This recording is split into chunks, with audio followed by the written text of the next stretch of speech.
ఆవిడ చెప్పింది, నివాస వృక్ష సాధూనాం ఆపన్నానాం పరాగతి. రాముడంటే ఒక పెద్ద చెట్టు లాంటివాడు.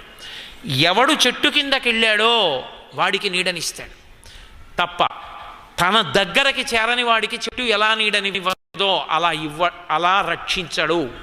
మనమే వెళ్ళి కాళ్ళు పట్టుకోవాలి రాముడివి. ఆపన్నానాం శరణాగతి ఆర్తానాం సంసరిశ్చైవ.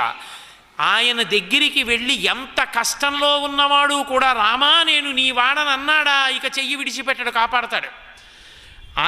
ఆయన ప్రతిజ్ఞ యుద్ధకాండలో సకృదేవ ప్రపన్నాయత వాస్మీతి చయాచతే అభయం సర్వభూతేభ్యో దదామ్యేతద్రతం మమ.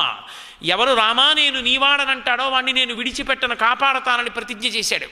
కాబట్టి రాముని దగ్గరికి ఎవడు వెడతాడో, రాముని పాదములు ఎవడు పట్టుకుంటాడో అటువంటి వాణ్ణి రాముడు రక్షించి తీరుతాడు. రాముడితో సమానమైన వాణ్ణి నేను నాకంత బలం ఉందని అనుకుంటున్నావేమో, నువ్వు కావు, నువ్వు కాదు, ఈ లోకంలో ఎవడూ లేడు రాముడితో సమానం.